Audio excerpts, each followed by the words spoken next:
কথা বলার আছে। প্রথম বিষয়টা হচ্ছে আমরা ইতিমধ্যে খবর পেয়েছি যে বাংলাদেশের প্রায় 15টি ব্রিজে যে টোল দেওয়ার যে ব্যবস্থাটি এইটি বন্ধ করে দেওয়া হয়েছে স্টুডেন্টদের কথা বলে।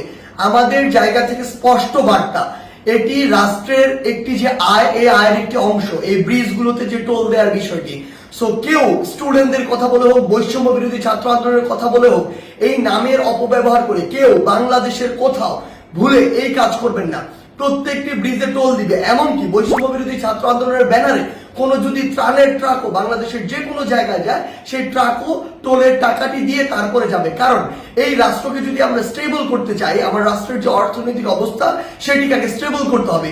কিন্তু ক্ষমতার অপব্যবহার করার যে নোংরা সংস্কৃতি ছিল এত বছর ধরে, এখন আপনি যদি সামান্য কিছু একটি অস্থিতিশীল অবস্থা দেখে আবার সে ক্ষমতার অপব্যবহার করেন এবং আপনার কথা মতো কোনো একটি জায়গায় ব্রিজে টোল দেওয়া বন্ধ করে দেন কিংবা কোনো একটি স্টিকার দেখে পার হয়ে যান, এটিকে আমরা কোনোদিনও সমর্থন করি না। আমাদের জায়গা থেকে স্পষ্ট বার্তা, অবশ্যই প্রত্যেকটি ব্রিজে এই টোল যেটি সেটি টোল দিয়ে যেতে হবে। এবং আরেকটি হচ্ছে যেটি, যখন এই ব্রিজে কোনো একটি গাড়ি এভাবে ত্রাণের কথা বলে বা অন্য কোনো প্ল্যাটফর্মের কথা বলে টোল ছাড়া চলে যাচ্ছে, আরো অনেক গাড়ি আসলে টোল ছাড়া এইভাবে ওই গাড়ির সাথে চলে যাচ্ছে। এই যে অপসংস্কৃতিটি কিংবা ক্ষমতার অপব্যবহারের যে নোংরা বিষয়টি, এটি আমরা কখনোই সমর্থন করি না। রাষ্ট্রের যে আয়ের সেক্টরগুলো রয়েছে সেগুলো সুন্দরভাবে চলতে হবে রাষ্ট্রের সুন্দরভাবে চলার জন্য। আরেকটি গুরুত্বপূর্ণ বিষয় যেটি আমরা দেখতে পাচ্ছি, বিগত 16 বছরে আওয়ামী লীগ ফ্যাসিস্ট সরকার কি করেছে, তার ক্ষমতার অপব্যবহার করেছে। আওয়ামী লীগ বাদে অন্যান্য যত রাজনৈতিক দল ছিল, ওই রাজনৈতিক দলগুলোকে বিভিন্ন মিথ্যা মামলা দিয়েছে, হয়রানি করেছে, চাঁদাবাজি করেছে কিংবা তাদেরকে এলাকা ছাড়া করেছে, যেটিকে আমরা কখনোই সমর্থন করি না। বলেই আজকে 16 বছর পরে হলেও ছাত্র জনতার গণঅভ্যুত্থানের মধ্য দিয়ে আওয়ামী লীগের পতন হয়েছে, আওয়ামী লীগ দেশ ছাড়া হয়েছে। কিন্তু আজকে যদি এই গণঅভ্যুত্থানের পরেও আমরা দেখি অন্য কোনো একটি দল বা অন্য কোনো একটি দলের নেতাকর্মীরা ঠিক একই কাজটি করে, তাহলে আপনারা এই আওয়ামী লীগ থেকে কি শিক্ষা নিলেন?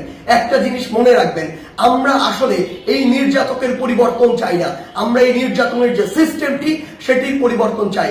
আমাদের জায়গা থেকে স্পষ্ট বার্তা, আপনাদের চোখের সামনে স্টিল জ্বলন্ত অনেকগুলো উদাহরণ রয়েছে, সেগুলো থেকে শিক্ষা নিন, না হলে জনগণ আপনাদেরকে আস্থা করে নিক্ষেপ করবে।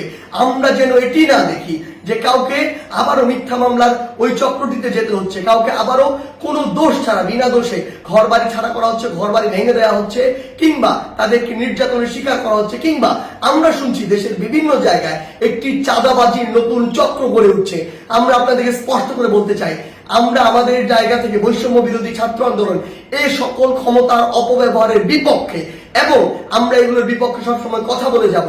আপনাদের সহ আপনাদের যারা স্টেক হোল্ডার রয়েছে, যারা আপনাদেরকে এগুলো করার জন্য আসলে উৎসাহ দেয় কিংবা আপনাদের ওই সমর্থক গোষ্ঠী যারা চুপ করে থাকে, তাদেরকে বলছি, জনগণ যদি একবার এই সকল সেন্টিমেন্টের বিরুদ্ধে দাঁড়িয়ে যায়, তাহলে আপনাদের অস্তিত্ব সংকটে পড়বে।